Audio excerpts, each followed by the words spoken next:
So hey guys, what's up? How are you all? I hope you are doing good, but best fantastic. So I'm back with chemistry का part number 4, which is exclusively last one.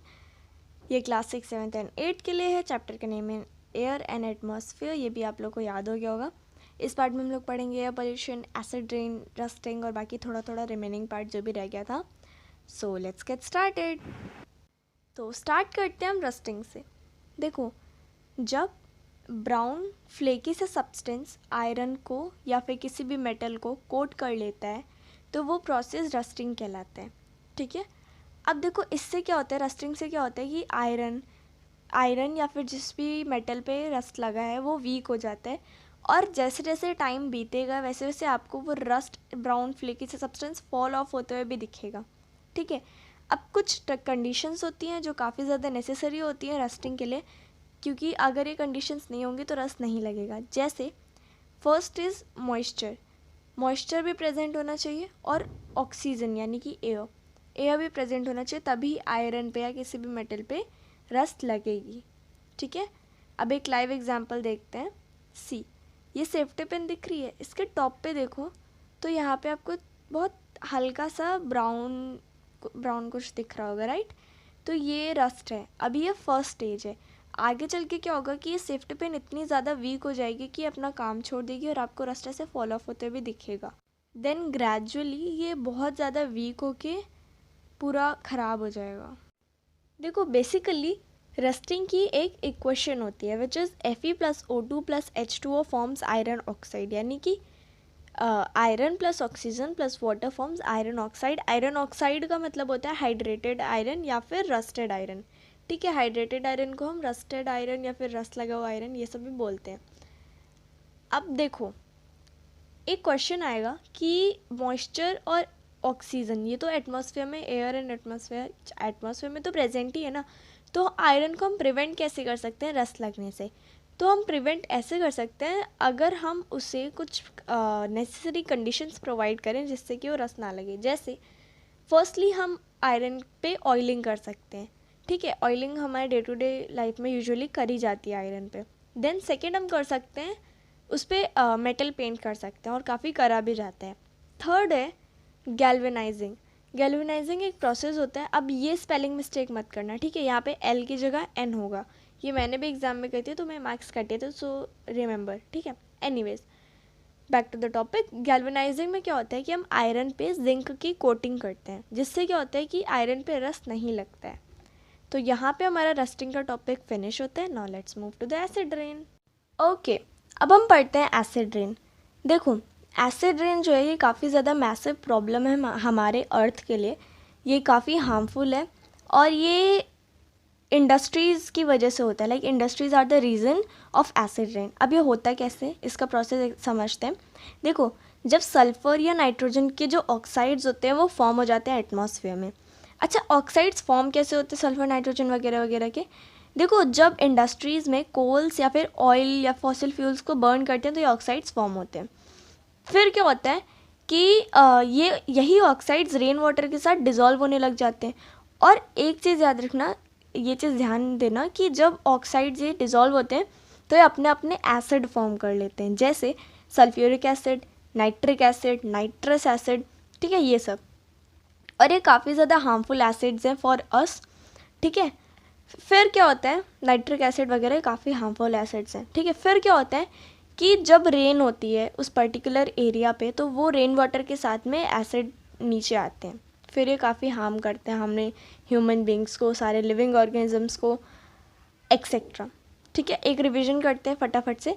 Acid rain क्या होता है, जब sulphur nitrous के oxides rain water में dissolve होकर अपने अपने एसिड फॉर्म करते हैं, फिर रेन से के साथ नीचे आते हैं, उसे हम एसिड रेन बोलते हैं. समझ आ गया.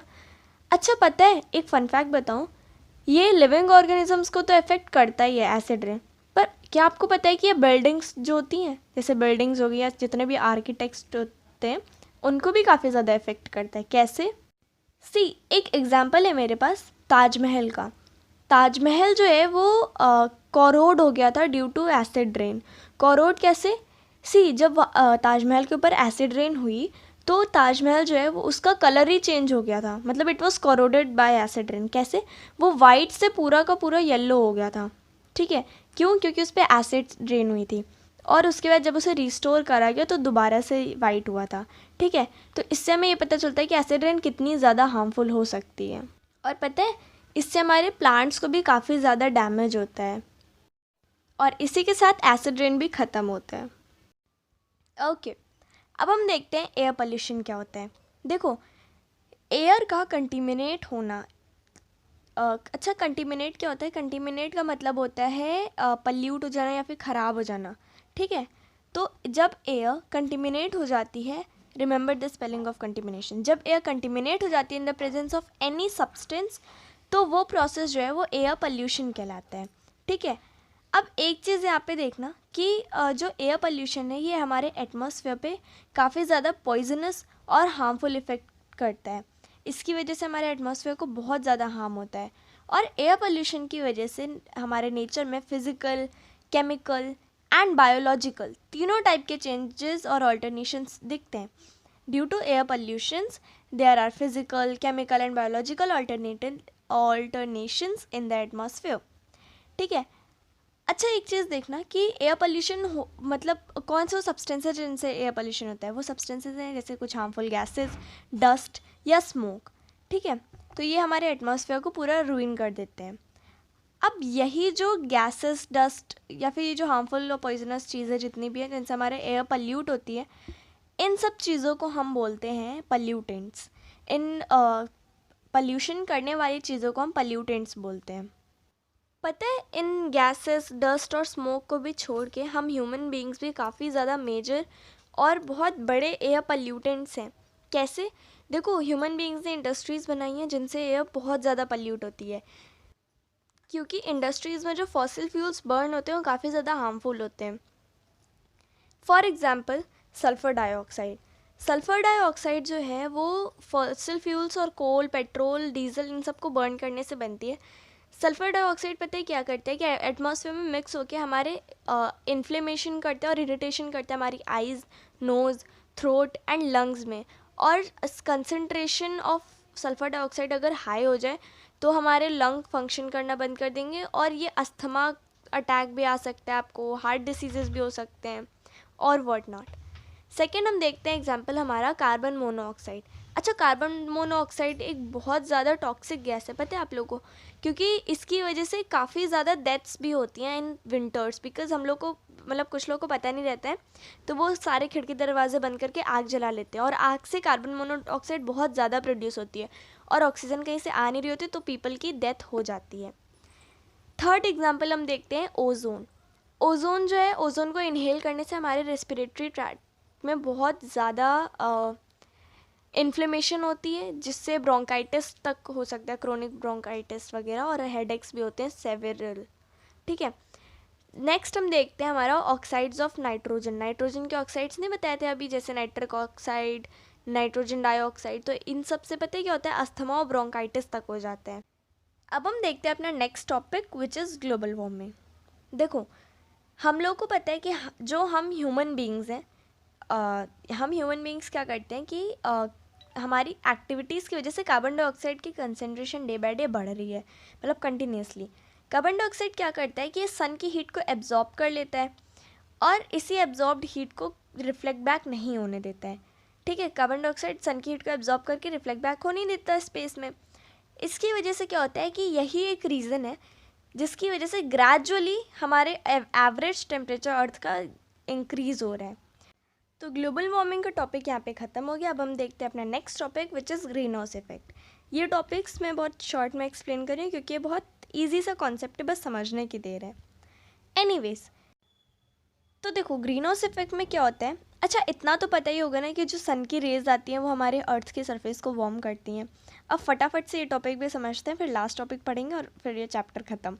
एनीवे, सपोज दिस इज़ सन, ठीक है, और ये हो गई सन, ये अपनी रेज हमें देता है। एंड सपोज दिस इज़ अर्थ। देखो, सन जो है वो अपनी रेज देता है जो हमारे अर्थ को वार्म करती है, मतलब सन की रेज जो पड़ी अर्थ पे, वो अर्थ ने कुछ पार्ट एब्जॉर्ब कर लिया और बाकी पार्ट जो है वो रिफ्लेक्ट बैक कर दिया। ठीक है, अब यही जो रिफ्लेक्टेड पार्ट होता है, इससे क्या करते हैं, हमारा जो एटमॉस्फेयर है वो ट्रैप कर लेता है। ठीक है, जो हमारा एटमॉस्फेयर है वो इन रिफ्लेक्टेड बैक रेस को ट्रैप कर लेता है और इसी की वजह से हमारी अर्थ जो है वो वार्म बनी रहती है. In fact, life would not have been possible without greenhouse effect, but also excess of carbon dioxide भी एक pollutant है. चलो फटाफट से पढ़ते हैं अपना last topic which is how to control air pollution. Okay, तो ये हैं कुछ मेथड्स, कुछ टिप्स, कुछ steps that we can take to control air pollution. देखो, फर्स्ट वन है that we should switch to clean fuels like CNG और unleaded petrol.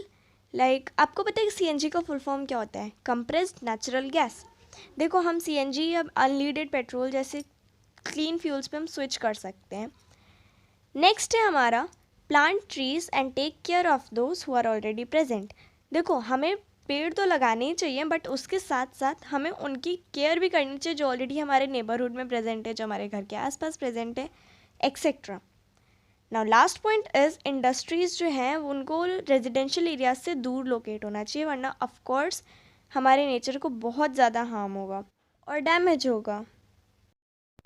So yep, congratulations, this was the end of this chapter. I hope you have understood everything. If not, comment down the doubt to destroy it with me.